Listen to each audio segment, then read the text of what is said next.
Bonsoir Amiral Christophe Prazuc. Bonsoir madame. Et merci de nous réserver vos propos alors que vous voulez rétablir quelques vérités autour du sujet qui nous réunit, cette impressionnante vague de contamination à bord du porte-avions Charles de Gaulle. 1081 marins testés positifs au Covid sur un équipage de 1700 hommes, une trentaine d'hospitalisations, un major toujours en réanimation. D'abord, comment va-t-il ? Il va un peu mieux, mais je pense que pour tous les patients qui sont en réanimation, il faut rester prudent et attendre son rétablissement définitif. Oui, 60% de marins contaminés sur ce porte-avions. Est-ce que l'arrivée de l'épidémie à bord du bâtiment faisait partie de vos scénarios, Amiral Prazuc ? Alors d'abord, on parle beaucoup du Charles de Gaulle, mais le Charles de Gaulle n'était pas tout seul. Le Charles de Gaulle était avec d'autres bâtiments, d'autres escorteurs, des escorteurs français et des escorteurs étrangers. Et donc on a une situation très différente sur les autres bateaux, qui ont pourtant fait quasiment la même activité.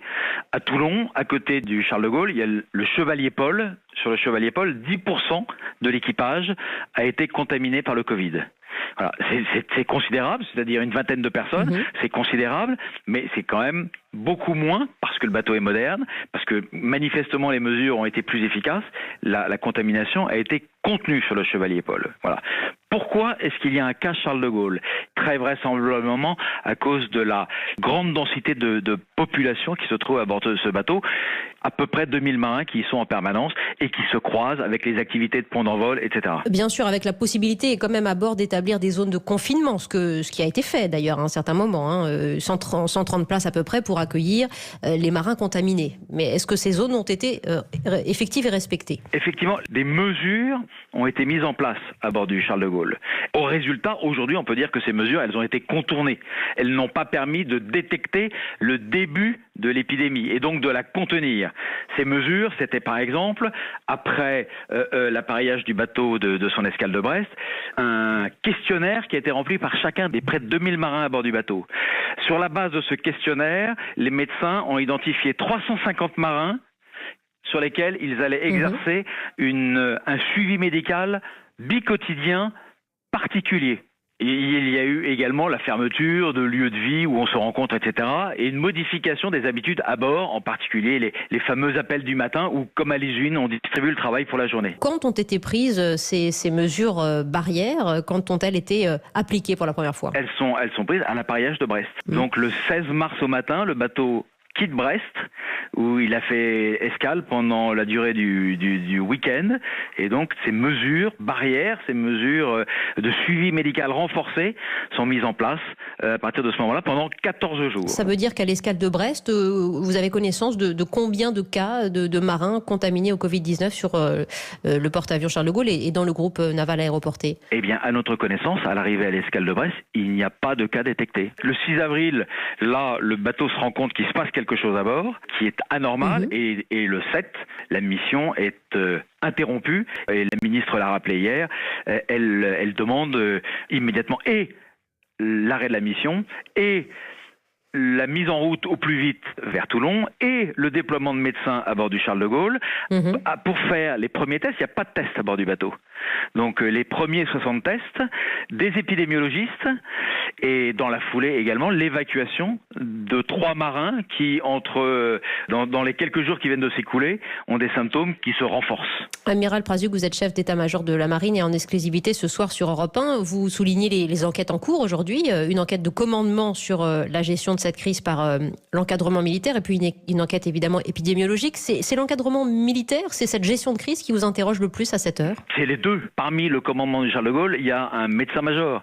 Donc il y a une intrication entre les décisions qui sont prises pour remplir la mission et puis les décisions, les avis, les recommandations médicales. Et donc dans l'enquête de commandement qui est lancée, elle se fait avec des médecins pour essayer à la fois d'établir la totalité des faits, d'établir les décisions qui ont été prises et comprendre le pourquoi et le comment de la prise de ces décisions. Parallèlement à ces enquêtes, il y a aussi les enquêtes journalistique, enquête de Mediapart, et vous l'avez lu, avec de nombreux marins qui, présentant des symptômes, disent ne pas avoir rejoint la zone de confinement des 127 places aménagées à bord dont je parlais. D'autres qui sont sortis dès que les premiers symptômes se sont estompés. Est-ce que ça signifie pour vous, amiral, qu'il y a eu des négligences sanitaires manifestes, d'après les premiers témoignages, d'une partie de l'équipage? Eh bien, écoutez, je pense que l'enquête de commandement, elle permettra d'établir ces réalités, ces faits. Il y a des mesures qui sont mises en place.